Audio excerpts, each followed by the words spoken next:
संसार इसलिए स्वप्नवत है क्योंकि जब हम अपने स्वरूप के प्रति जाग जाते हैं तो ये स्वप्न हो जाता है। संसारी के लिए सत्य है, जो संसार में जी रहे हैं, संसार को देख रहे हैं, संबंधों में जी रहे हैं, पैसे कमाने में लगे हैं, है ना, संपत्ति जोड़ने में लगे हैं, बनाने में लगे हैं, उनके लिए संसार सत्य है। लेकिन स्वयं को जिसने जान लिया उसके लिए संसार स्वप्नवत ब्रह्म है। ब्रह्म सत्यम जगत मिथ्या। तो ये जान करके कहा गया है, ये कोई कल्पना नहीं की गई है, गेस नहीं किया गया है। अगर आपको कोई बोल भी दे कि संसार स्वप्न है, तो इसका मतलब ये नहीं कि आपको स्वप्नवत दिखेगा। कितना भी हम किताबों में पढ़ लें, रट लें कि ब्रह्म सत्यम जगत मिथ्या, नहीं होगा। आप देखें ना, बड़े बड़े आश्रमों में जाइए, महात्माओं को जाइए, सब ये बोल रहे हैं ब्रह्म सत्यम जगत मिथ्या, कह रहे हैं ना।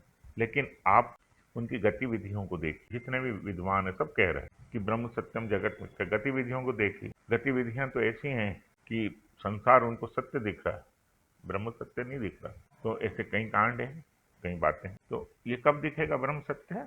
जब हम आत्मज्ञान प्राप्त कर लेंगे, स्वयं को जान लेंगे, अपने स्वरूप को जान लेंगे। कैसे जानें? ध्यान में बैठना पड़ेगा आपको, रोज अपने चित्त का निरीक्षण करना पड़ेगा, साक्षी होकर अपने चित्त को देखना पड़ेगा।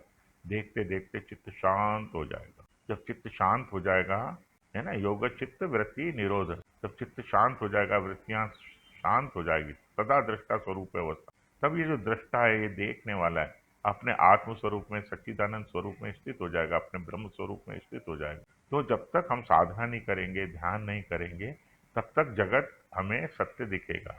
और जैसे ही हमें अपने ध्यान के द्वारा, साधना के द्वारा हमें अपने आत्म स्वरूप का बोध हो जाएगा, हम अपने आप को जान लेंगे, तब हमें जगत स्वप्नवत दिखेगा और संसार असत्य दिखेगा। सॉरी, संसार स्वप्नवत दिखेगा और आत्मा सत्य दिखेगी ना, जगत स्वप्नवत हो जाएगा। स्वयं को जानना है, महत्व इस बात पे दें। आप इस जगत को स्वप्नवत डेलिबरेटली नहीं देख सकते। ये जगत तभी आपको स्वप्नवत दिखेगा जब अपने स्वरूप के प्रति जागेंगे, अपने आत्म स्वरूप के प्रति जागेंगे। आप देखेंगे मैं तो बदल ही नहीं रहा हूँ, सब कुछ बदल रहा है, हर चीज आ रही है, जा रही है, दुख आ रहा है, जा रहा, सुख आ रहा है, जा रहा, विचार आ रहे हैं, जा रहे हैं, संबंध आ रहे हैं, खत्म हो रहे हैं, फिर नए संबंध बन रहे हैं, है ना, नए लोग पैदा हो रहे हैं, पुराने मर रहे हैं। ऐसे हर चीज विदा हो रही, आ रही है और विदा हो रही है।